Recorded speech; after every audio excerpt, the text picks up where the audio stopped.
आंखों से देख सकते हैं, कानों से श्रवण कर सकते हैं,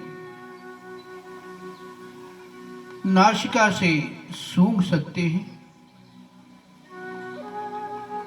और वाणी से हम अपनी बातों को व्यक्त कर सकते हैं।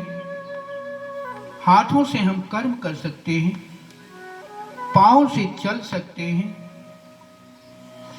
ऐसे उस परमात्मा की दी हुई इस मानव देह का हम सदुपयोग नहीं करते, दुरुपयोग करते हैं।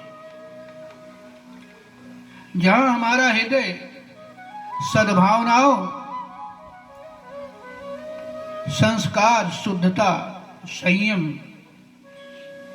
सद्विचारों के फूलों से भरा होना चाहिए, वहां हम बैर, ईर्ष्या,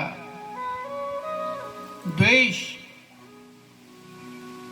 अपमान के कांटों से अपने हृदय को बार बार दुखी करते हैं। हमारा हृदय कांटों की बाग बन जाता है, वह फूलों की बाग नहीं बन पाता है। यही बात इस श्लोक में दर्शाई गई कि शर्करा कंटकादिभ्यो यथोपानद पद शिवम सदा संतुष्ट मनसा सर्वा सुखमया दिश, सर्वा सुखमया दिश। जैसे मनुष्य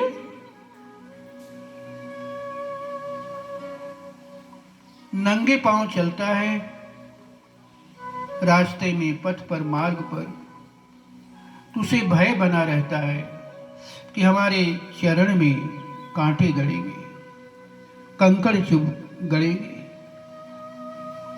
ठेस लगने का डर रहता है।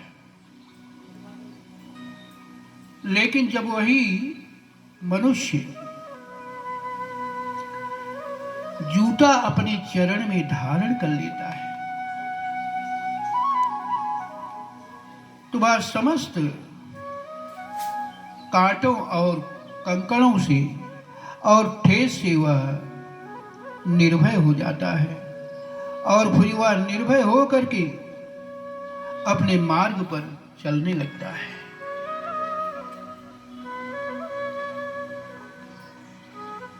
यानी उसके लिए सारी दिशाएं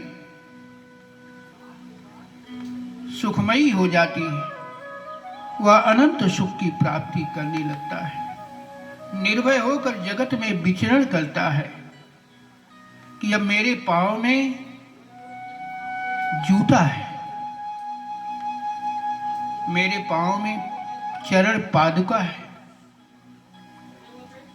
इसलिए मैं जो है अब निर्भय हूं, मुझे किसी कामनाओं का भय नहीं है, कांटों का भय नहीं है, कंकड़ का भय नहीं है। ऐसे ही जब जूता पहनने के बाद मनुष्य मार्ग के कांटे और कंकड़ों से, ठेस से, चोट से वह निर्भीक हो जाता है, निर्भय हो जाता है, अभय हो जाता है। वैसे ही जब मनुष्य अपने हृदय रूपी चरण में संतोष रूपी जूता पहन लेता है,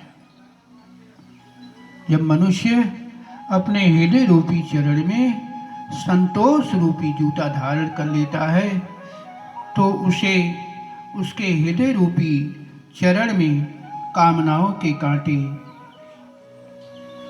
नहीं चुभते, कंकड़, कामनाओं के कंकड़ नहीं चुभते, कामनाओं के ठेस उसे नहीं लगती है और वह संतोष रूपी जूता पहनकर अपने जीवन के मार्ग पर, जीवन के सतपथ पर वह निर्भय होकर के चलता जाता है, चलता जाता है।